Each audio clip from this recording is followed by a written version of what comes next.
हमारा lecture number 8 है basic concepts का, जिसके अंदर हम लोग कंसंट्रेशन टर्म्स क्या होता है ये पढ़ने वाले हैं। तो लिखिए, हेडिंग डालिए कंसंट्रेशन टर्म्स, हेडिंग डालिए कंसंट्रेशन टर्म्स। और एक छोटी सी बात मैं लिखवाना भूल गया था, बस ये एक छोटा सा वहां लिख लीजिएगा कि लिमिटिंग रिएजेंट निकालने का जो फॉर्मूला होता है, जो कि लास्ट क्लास में मैंने आपको बताया भी था कि लिमिटिंग रिएजेंट क्या होता है, उसको बस ये फॉर्मूले से आप देख लीजिएगा, moles divided by it's stoichiometry.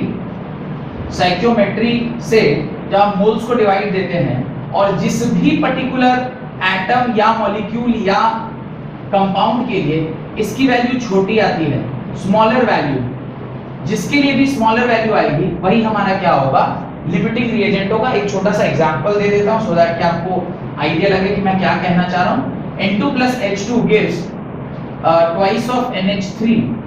इस प्रकार का सपोज कोई एक एग्जांपल मैं ले रहा हूं जहां पे मैं कह रहा हूं कि इसके 3 मोल हैं और इसका 8 मोल है, और मैं चाहता हूं कि आप निकालें डायरेक्टली कि कौन सा लिमिटिंग रिएजेंट होगा।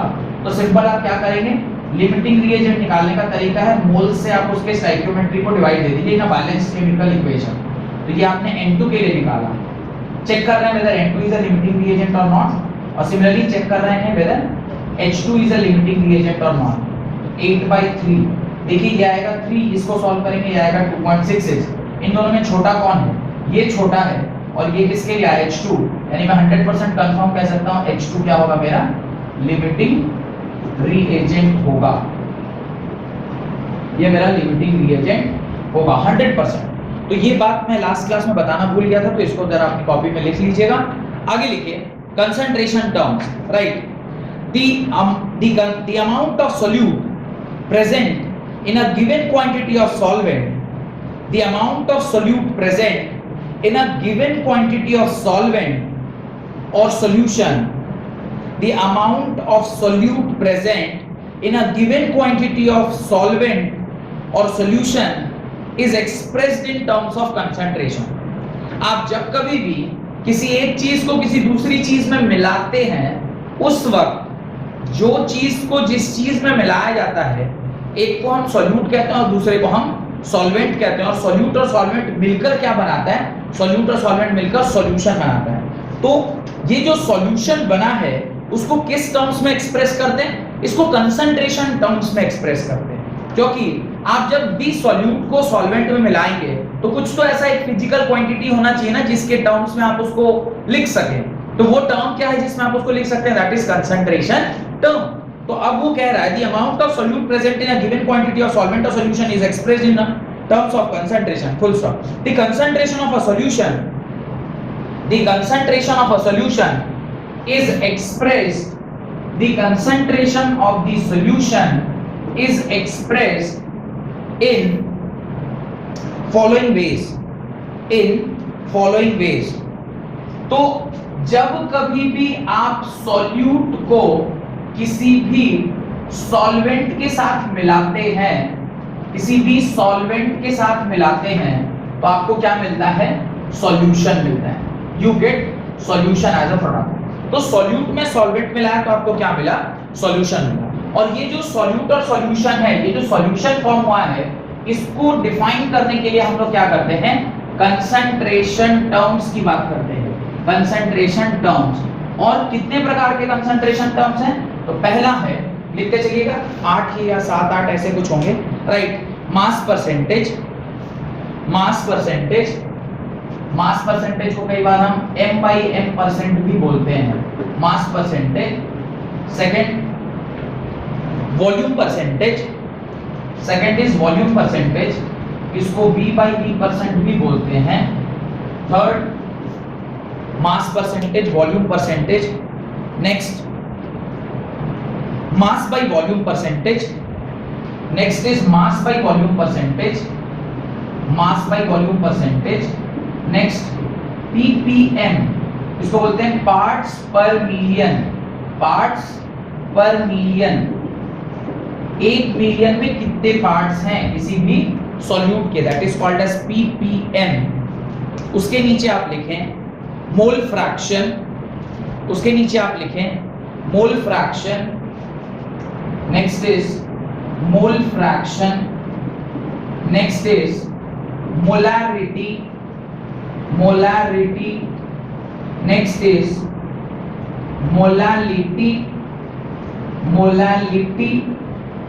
एंड एक और है नॉर्मैलिटी, जो कि सिर्फ यूज में आता है, बहुत कम आता है नॉर्मैलिटी। तो मैं कोशिश करूंगा नॉर्मैलिटी भी आपको बता दूं, सो दैट कि सारा का सारा कंसंट्रेशन टर्म आपके एक ही जगह पर लिख जाएगा। तो इस प्रकार से ये कुछ 7 या 8 कंसंट्रेशन टर्म्स हैं जो आपको पढ़ने हैं। कोई दिक्कत? वैसे तो पूरा का पूरा एक चैप्टर है सॉल्यूशन, क्लास 12th का सेकंड चैप्टर का नाम ही है सॉल्यूशन। तो उसके अंदर तो ये सॉल्यूशन, जब आप सोच पा रहे हैं जब चैप्टर का ही नाम सॉल्यूशन है तो उसके अंदर तो सारा का सारा कहानी हमें पढ़ना ही पढ़ना है, फिर से पढ़ेंगे। तो जब 12th में जा रहे होंगे तो फिर से मैं वापस पढ़ाऊंगा। अभी क्या करेंगे, सिर्फ इसका डेफिनेशन लिख के और इसका सिर्फ और सिर्फ फॉर्मूला लिख लेंगे। तब जब हम लोग इसको सॉल्व कर रहे होंगे क्लास 12th में, कोशिश करूंगा कि बहुत सारे न्यूमेरिकल भी इसके ऊपर करवाई जाए। अब हेडिंग आ रही है सॉल्यूशन। अब हेडिंग आ रही है सॉल्यूशन। मेरे मन में एक डाउट आ रहा है कि सॉल्यूशन किसको बोलते हैं। तो आप लोगों ने बताया कि सॉल्यूट और सॉल्वेंट को जब हम मिक्स करते हैं तो वो क्या होता है, सॉल्यूशन होता है। अब ये सॉल्यूशन हेटेरोजेनस भी हो सकता है क्या, question mark. Can solution be heterogeneous? Solution is a part of mixture. आप दो चीजों को मिला रहे हैं, ये बाइनरी सॉल्यूशन। अगर दो चीज हुआ तो बाइनरी सॉल्यूशन, तीन चीज हुआ तो टर्शरी सॉल्यूशन या टर्नरी सॉल्यूशन बोलते हैं उसको। अब ये बाइनरी सॉल्यूशन अगर है, मतलब दो चीजों को एक साथ क्या किया जा रहा है, मिक्स किया जा रहा है। दो चीजों को एक साथ मिक्स कर रहे हैं, तो क्या ये यूनिफॉर्म ही होगा या नॉन यूनिफॉर्म भी हो सकता है, मेरा डाउट है। किसी भी दो चीज को जब आप मिलाते हैं तो नॉन यूनिफॉर्म भी मिला सकते हैं। तो क्या जब हम सॉल्यूशन बनाते हैं तो वो होमोजेनस हो, ऐसा जरूरी है, या हेटेरोजेनस भी हो सकता है, क्वेश्चन मार्क। हो सकता है, नहीं। सॉल्यूशन का डेफिनेशन लिखिए, a homogeneous mixture of solute and solvent particle, a homogeneous mixture of solute and solvent particle is known as solution. homogeneous mixture, heterogeneous mixture अगर कहीं पर है तो वो कभी भी सॉल्यूशन की कैटेगरी में नहीं आएगा। solution means it is always homogeneous, वो heterogeneous नहीं होगा।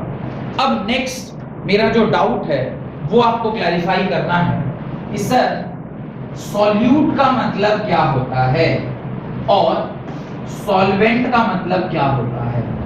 मैं एक एग्जांपल दे रहा हूं, मुझे बताइएगा। ये एक कंटेनर है जिसमें यहां तक पानी भरा हुआ है और इस पानी में मैंने एक चम्मच, मैंने क्या किया है, एक चम्मच चीनी डाला।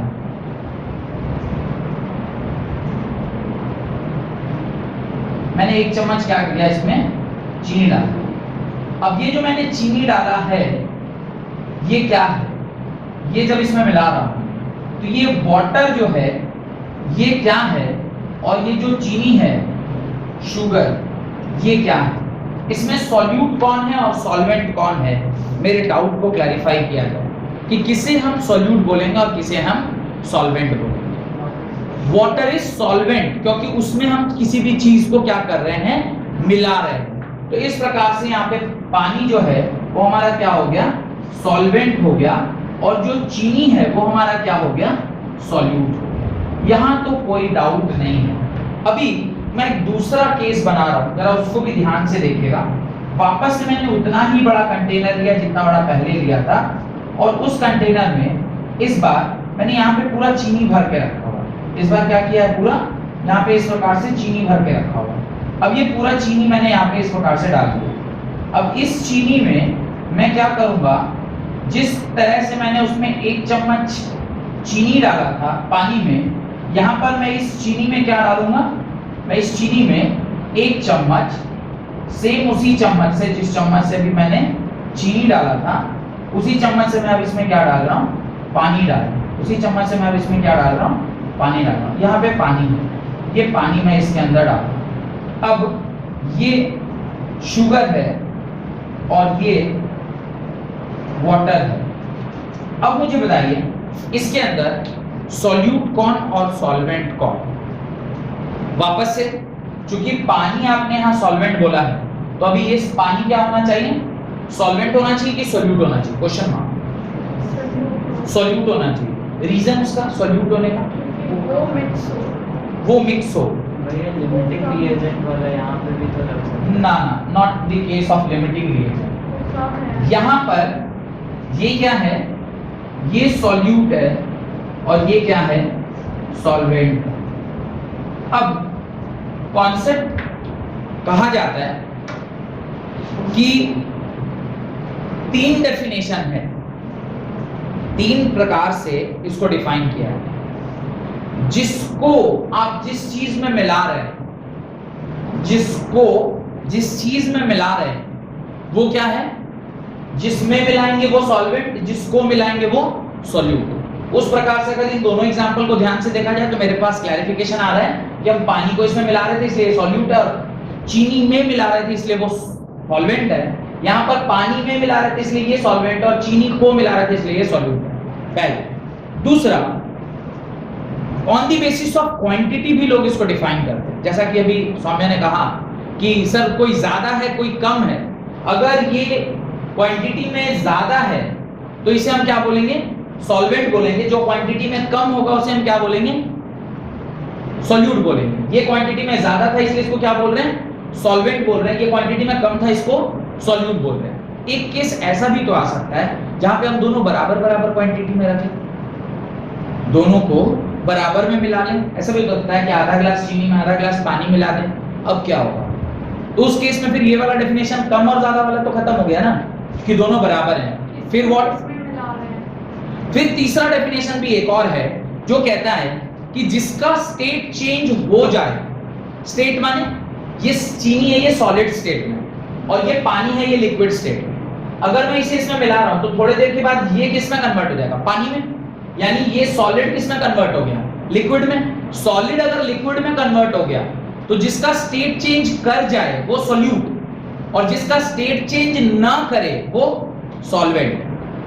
यहां की बात करूं तो ये पानी अगर इसमें हम मिला रहे हैं तो क्या इतने चीनी में एक चम्मच पानी से मेरा पूरा वो पिघल जाएगा? नहीं पिघलेगा। यानी ये पानी चीनी के अगल बगल में सिर्फ उसको भिगा पाएगा। अगर ये भिगा पा रहा है तो ये भी किसमें कन्वर्ट हो गया? सॉलिड में, क्योंकि चीनी के चारों तरफ अगर पानी लगा है तो देख के तो सॉलिड ही है। यानी इस प्रकार से जिसका स्टेट चेंज कर जाए, ये लिक्विड से किसमें कन्वर्ट हो गया? सॉलिड में, तो उसे क्या बोलेंगे? सॉल्यूट बोलेंगे। और जिसका स्टेट चेंज ना हो उसको क्या बोलेंगे? सॉल्वेंट बोलेंगे। तो 3 डेफिनेशन याद किया।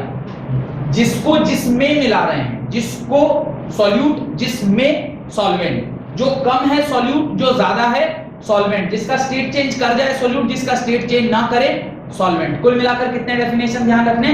तीनों में से जिससे मेरा आंसर आ जाए वही परफेक्ट आंसर है। ठीक है, क्योंकि जहां कहीं भी हम फंसेंगे वहां पे फिर मेरे को सेकंड डेफिनेशन की जरूरत पड़ेगी। नहीं फंस रहे तब तो कोई बात नहीं, अगर फंस गए तो फिर मेरे को सेकंड डेफिनेशन यूज करना चाहिए। लिखिए सॉल्यूट का definition. The substance which is present in laser quantity, the substance which is present in laser quantity in a solution is known as solute. The substance which is present in lesser quantity in a solution is called solute. जो कम मात्रा में present है उसको हम क्या कहते हैं? solute कहते हैं। The substance which is present in lesser quantity in a solution is called solute. दूसरा, the substance which changes its phase,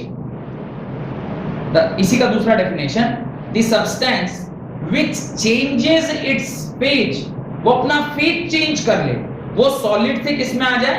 liquid में आ जाए, या लिक्विड से किस में आ जाए? सॉलिड में आ जाए। जो अपना स्टेट चेंज कर ले या फेज चेंज कर ले उसको ही हम क्या कहते हैं? सॉल्यूट कहते हैं। the substance which changes its phase is called as solute. उसी को हम क्या कहते हैं? सॉल्यूट कहते हैं। डन। उसके नीचे आप सॉल्वेंट का डेफिनेशन लिखें। the substance which is present in larger quantity, वो ज्यादा क्वांटिटी में अगर प्रेजेंट है, the substance which is present in larger quantity is in a solution is called solvent, or the substance which does not change its phase, or the substance which does not change its phase, the substance which does not change its phase is called solvent, is called solvent. तो उसे हम क्या कहते हैं? solvent कहते हैं. Done. Solute किसे कहते हैं और सॉल्वेंट किसे कहते हैं आपको क्लियर हो गया? जिसका फेज चेंज कर जाए या जिसका स्टेट चेंज कर जाए वो सॉल्यूट, जिसका स्टेट चेंज ना करे वो सॉल्वेंट. जो ज्यादा क्वांटिटी में वो सॉल्वेंट, जो कम क्वांटिटी में वो सॉल्यूट. जिसको आप मिला रहे हैं वो सॉल्यूट, जिसमें मिला रहे हैं वो सॉल्वेंट. हाँ भैया अगर इक्वल अमाउंट ऑफ दो लिक्विड ही लेंगे उस टाइम पर, हाँ, जिसमें जिसको मिला रहे हैं फिर वो काम आएगा. तो अगर आप चीनी, आप पानी में दारू मिला रहे हैं और दारू में पानी मिला रहे हैं. The case of dilution, class 10th में आपने पढ़ा होगा. डाइल्यूशन करने के टाइम पे आपके पास दो ऑप्शन है, या तो आप पानी में एसिड मिलाते हैं या एसिड में पानी मिलाते हैं. अब जो भी प्रक्रिया आप कर रहे हैं, जिसको जिसमें मिलाया गया वो क्या हो जाएगा? जिसको मिला रहे वो सॉल्यूट, जिसमें मिला रहे वो सॉल्वेंट. तो तीनों में से कोई भी डेफिनेशन अगर आप फंस रहे हैं, एक ना एक डेफिनेशन आपको वहां से निकाल के बाहर ले आएगा. तो मेरा मुंह देख रहे हैं, ये आपको क्या लग रहा है मैं आर्ट टीचर हूं, ड्राइंग प्रैक्टिस करता हूं बोर्ड पर? नहीं ना. तो इसको जरा अपनी कॉपी में बनाइए. तो बना लिया होगा डायग्राम आप लोगों ने. उसके नीचे नोट डालकर एक बात लिखें, right, the state of solution is same as the state of solvent. The state of solution is same as the state of solvent. Solvent का जो स्टेट है, स्टेट माने I am talking about phase. Phase माने वो solid phase में है, solid state में है, या लिक्विड स्टेट में है, या फिर गैसियस स्टेट में है. The state of solvent is always the state of solution. Final solution उसी स्टेट में होगा जिस स्टेट में आपका सॉल्वेंट है. तो आप इससे भी पता कर सकते हैं. यहां पे मान लीजिए चीनी was solid and this liquid was in liquid state. अभी ये घुल जाएगा तो फाइनल जो मेरे पास बचेगा वो किस स्टेट में बचेगा? लिक्विड स्टेट में. कौन सा लिक्विड स्टेट में है? पानी. तो ये क्या हो गया? सॉल्वेंट. यहां की बात करें, ये अगर इसमें घुल भी गया तो भी मेरे पास क्या बच जाएगा? सॉलिड. अगर मेरे पास सॉलिड स्टेट बच रहा है तो जो जिसका स्टेट चेंज ना हो वही क्या होगा? सॉल्वेंट का स्टेट होगा. तो जो फाइनल स्टेट है और वही सॉल्वेंट का स्टेट भी वही होता है. तो उसके नीचे आप ये जरूर लिख लीजिएगा, सॉल्यूट में सॉल्वेंट जोड़ते हैं तो क्या मिलता है? सॉल्यूशन मिलता है. नोट का पॉइंट नंबर 2. एसिड और वाटर को जब करते हैं तो कभी-कभी इवेपोरेट भी हो जाता है. होता होगा. तो उसमें वो तो फिर उसमें फिर बहुत सारे कॉन्सेप्ट घुस जाएंगे कि सर वहाँ तो थर्मोडायनामिक रिएक्शन भी हो रही है, वहाँ पे एक्सोथर्मिक रिएक्शन है तो कुछ हीट में भी कन्वर्ट हो जाएगा. हम उसके थर्मोडायनामिकल एस्पेक्ट में नहीं जा रहे हैं, हम तो बस इसमें जा रहे हैं कि किसमें आपने किसको मिलाया तो उसको किसको सॉल्यूट बोलते हैं और किसको सॉल्वेंट बोलते हैं. इससे ज्यादा हमें कोई मतलब नहीं. पहला, अब जो कंसंट्रेशन टर्म्स आपने 7 या 8 जो भी नाम लिखे थे उसके अंदर जो पहला है दैट इज मास परसेंटेज. तो हेडिंग डालना चाहिए आपको mass percentage, right. It is the mass of the component per 100 gram of solution. Mass percentage का फॉर्मूला लिखें. It is the mass of the component per 100 gram of solution. Mass of the component per 100 gram of solution. Mass percent means mass of the component. Mass of the component. What do you mean by component? Suppose the solution is made up of two components, A and B. So mass of A divided by total mass of solution. Total mass of solution. और उसको हमें किससे multiply करना चाहिए? 100 से multiply करना चाहिए. तो जो आएगा उसे हम क्या बोलेंगे? मास percent of that particular component. अब मान लीजिए मास परसेंटेज ऑफ सॉल्यूट निकालना है, यानी आप ऐसे लिख रहे हैं मास परसेंटेज ऑफ सॉल्यूट. तो आप यहां पर क्या लिखोगे? Mass of solute divided by total mass of solution into 100. और अगर आप यहां पे मास परसेंट किसका निकाल रहे हैं? मास परसेंट सॉल्वेंट का निकाल रहे हो तो आप यहां क्या लिखोगे? Mass of solvent whole divided by total mass of solution. Total mass of solution, और इसको आप इंटू 100। तो आप अगर सॉल्वेंट का मास परसेंट निकाल रहे हो तो सॉल्वेंट, और सॉल्यूट का निकाल रहे हो तो सॉल्यूट। एग्जांपल लिखिए, 10% mass by mass sodium chloride aqueous solution. Example लिखिए 10%, ये लिख लिया ना फॉर्मूला, इस फॉर्मूले के नीचे एग्जांपल लिखिए 10% mass by mass sodium chloride aqueous solution. 10% mass by mass sodium chloride aqueous solution किसे कहते हैं? क्या मतलब है इसका?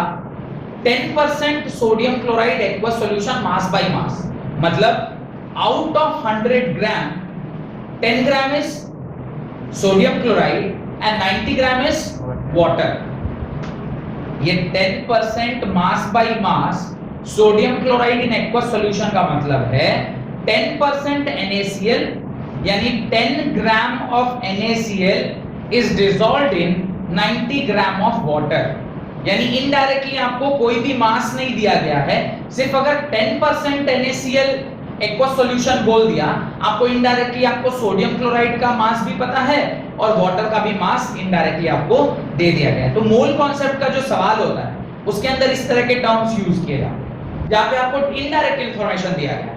10% bye mass sodium chloride aqueous solution माने 10 gram sodium chloride is dissolved in 90 gram of water, और दोनों को मिला के कितना होना चाहिए? 100 ग्राम सॉल्यूशन बनना चाहिए। तो लिखिए उसके नीचे 10 ग्राम of NaCl solute, 10 gram of NaCl solute when dissolved in 90 grams of water to make 100 gram solution. 10 gram of NaCl solute when dissolved in 90 gram of water to make 100 gram of solution. तो 10% by mass का क्या मतलब होता है ये आपको समझ में आ गया होगा। डन? होप कि ये वाला मतलब आपको समझ में आ गया होगा कि 10% बाय मास का क्या मतलब है। हेडिंग डालें mass by volume percentage. Heading डालें mass by volume percentage. Mass by volume percentage का क्या मतलब है कि आप कितना मास डिसॉल्व कर रहे हैं सॉल्यूट का in unit volume. Unit volume generally 1000 ml और 1 लीटर माना जाता है, पर ऐसा नहीं, अगर 100 ml भी होगा तो होगा। एनी यूनिट वॉल्यूम जो भी आप डिफाइन कर रहे हैं, तो आप लिखेंगे amount of solute mass percentage लिखें, mass by volume percentage, mass by volume percentage.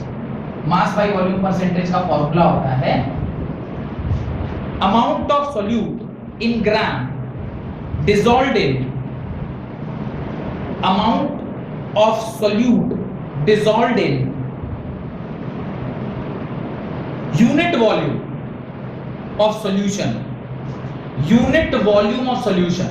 What is unit volume? Either 100 ml or 1000 ml. Bracket में लिख लीजिएगा 100 ml और 1000 ml. 100 ml और 1000 ml.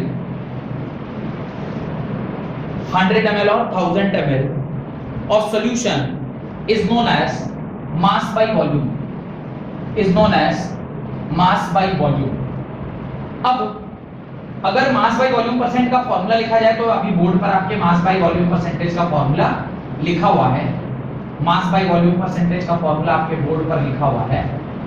मुझे थोड़ी आसानी इसलिए हो रही है क्योंकि मैं इसको यहां से मिटाकर चेंज कर सकता हूं, पर आप लोगों को वापस से लिखना होगा, तो आप लिख लीजिए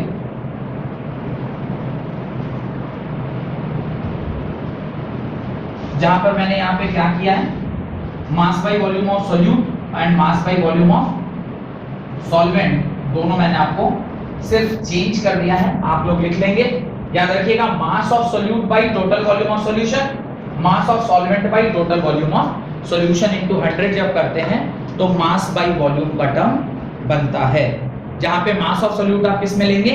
ग्राम में, और नीचे जो वॉल्यूम ऑफ सॉल्यूशन है वो आप किस में लेंगे? ml में लेंगे।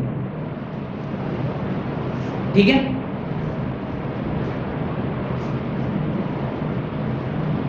एक और डेफिनेशन है सॉल्यूट और सॉल्वेंट का, जो उस टाइम में नहीं बोला था, एक और definition on the basis of density. अगर जैसे कोई सवाल इस तरह का आ गया कि जिसमें जिसको मिलाया दोनों इक्वल वॉल्यूम है, आप पानी में दारू मिलाइए या दारू में पानी मिलाइए, अगर दोनों बराबर हैं फिर तो एक, जब आप पानी में दारू मिला रहे हो और दारू में पानी मिला रहे हैं फिर तो कॉन्ट्राडिक्टरी आ गया। अगर दोनों का इक्वल वॉल्यूम है और दोनों ही फाइनल स्टेट, किसी का स्टेट चेंज नहीं कर रहा।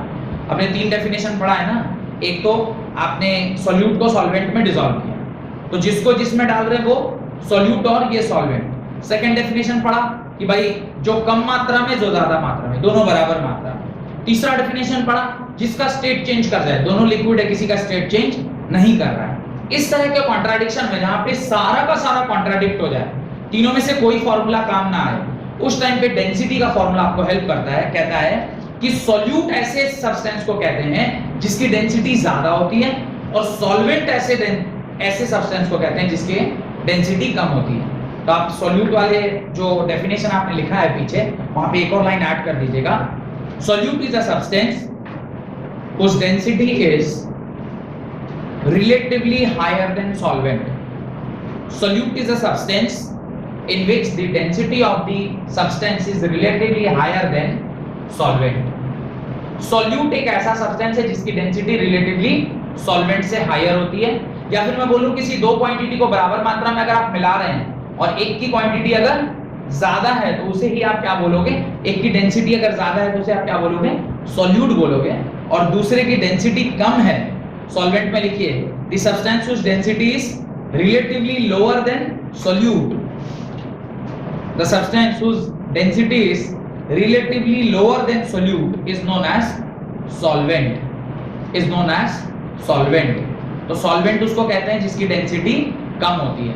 पानी में अगर आप दारू मिला रहे हैं तो पानी और दारू में किसकी डेंसिटी ज्यादा होती है, डिपेंड करता है आप क्या मिला रहे हैं, क्योंकि दारू की डेंसिटी भी वैरी करती है, अल्कोहल की भी वो डेंसिटी जो है वो वैरी करती है।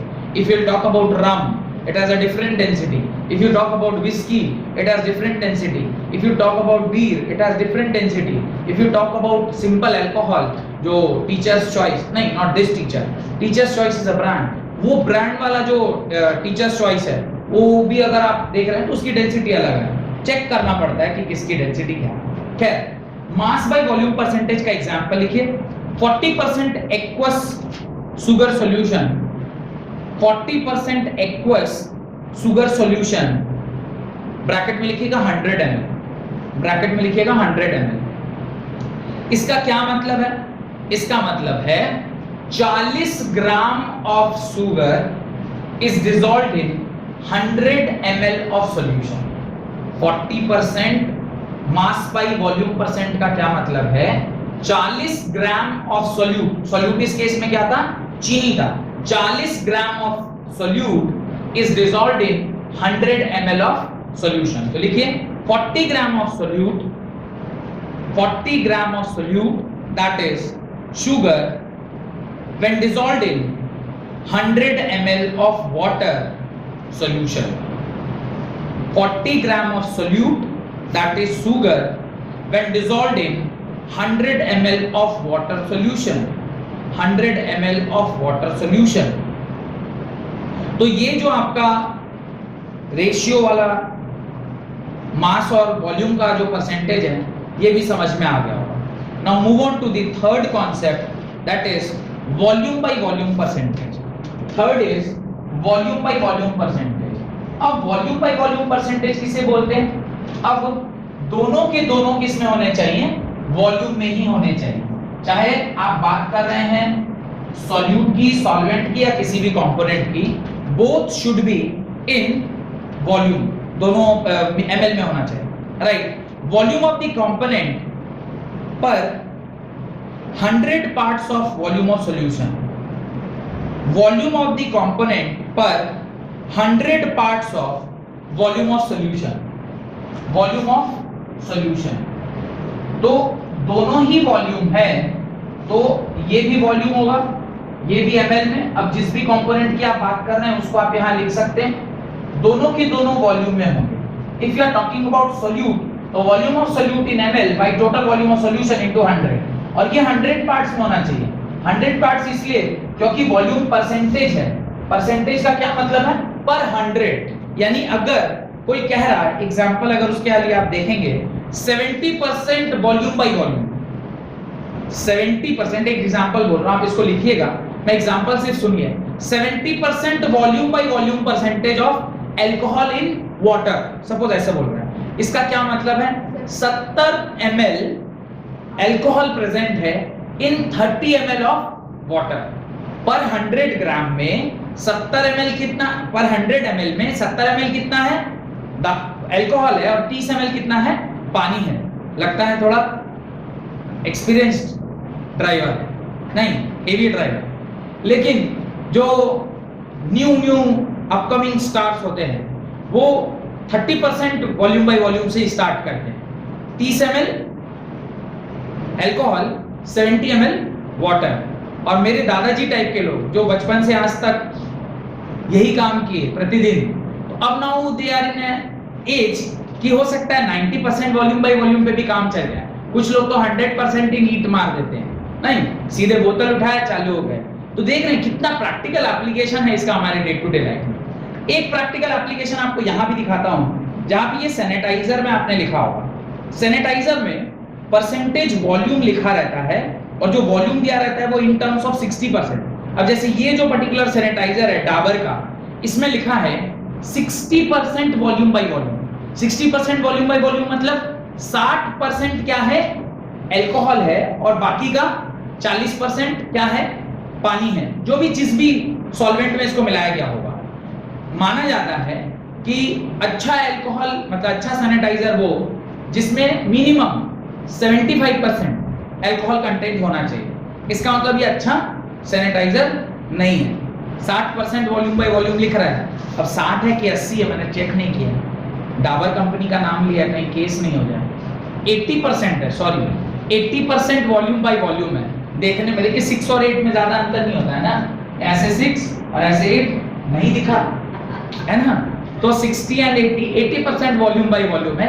80% means more than 75% is a good sanitiser. अब देखिए यहाँ पे इसको यूज किया ना, प्रैक्टिकल एप्लीकेशन आपको दिखाई दे रहा है। खास करके इसका एप्लीकेशन और कहाँ को देखने मिलता है, होम्योपैथिक दवाई वाले, होम्योपैथिक दवाई वाले के पास अगर आप जाइए, डॉक्टर साहब के पास, कई सारी बोतलें पुरानी जमाने की बोतलें रखी रहती है, और जब आप देखेंगे उनको दवाई देते हो तो क्या करेंगे, छोटा सा डब्बा लेंगे, उसमें कुछ व्हाइट रंग का गोली भर देंगे मीठा वाला, और उसके अंदर वो वॉल्यूम बाय वॉल्यूम में से थोड़ा सा ऐसे किया, उसको ऐसे और दवाई दे दिया, और आप खाए और विश्वास में ठीक भी हो गया। पता नहीं खाली चीनी था कि उसमें कुछ दवा भी गया कि नहीं गया, हल्का दारू में मिला दिए कि सो जाए। अब क्या हुआ नहीं हुआ तो वही लोग जानते हैं, पर सुनते हैं ऐसा कि होम्योपैथिक भी काम करती है और लोग दवा खा के ठीक हो जाते हैं, बड़ी बीमारियां ठीक हो जाती हैं। तो उनके बोतल पर भी जो परसेंटेज लिखा होता है वॉल्यूम बाय वॉल्यूम परसेंटेज ही लिखा रहता है। तो वॉल्यूम बाय वॉल्यूम परसेंटेज का क्या मतलब है, पहले इसको आप लिखें अपनी कॉपी में, और उसके नीचे लिखिएगा इन अ सैनिटाइजर। लिख तो लेने दीजिए, अभी तक लिखे नहीं, अरे ये तो सुनते सुनते भी किया जा सकता है ना, लाइक आप सुन रहे हैं और धीरे धीरे लिखते जा रहे हैं, ये 6 नहीं लिखना है, सुनते जाइए लिखते जाइए। चलिए ठीक है, कोई बात नहीं, लिखिए, याद रखिएगा ये भी ml में होगा, ये भी ml में होगा, ये भी ml में, ये भी ml में। और अगर आपसे कोई पूछे volume by volume percentage of solute, तो आप लिखेंगे volume of solute in ml by total volume of solution in ml into 100, और volume by volume percentage in solvent होगा volume of solvent in ml by total volume of solution in ml into 100। इस प्रकार से volume by volume का concept भी आपको समझ में आ गया। एग्जांपल उसके नीचे लिखिए, in a sanitiser 70% volume by volume means in a sanitiser, आप 70% मत करिए, उसको 80% करिए, क्योंकि एग्जैक्ट हमने अभी कितना देखा है, 80% देखा है। डाबर कंपनी में 80% आ रहा है। 80% volume by volume means 80% 80 ml of alcohol, 80 ml of alcohol is dissolved in 100 ml of solution, 100 ml of solution। तो इस प्रकार से आउट ऑफ दो 7 डेफिनेशंस जो आज मुझे पढ़ाने थे, उसमें से मैंने आपको पहला 3 जो है वो कंप्लीट करा दिया है। अगले क्लास में पार्ट्स पर million, mole fraction, molality and molarity, ये 4 मैं अगले क्लास में कंप्लीट कराऊंगा, और इससे आपका सॉल्यूशन का कंसंट्रेशन टर्म खत्म होगा और हम एक नए chapter that is structure of atom में प्रवेश कर जाएंगे। ठीक है, बहुत बहुत धन्यवाद आज की क्लास अटेंड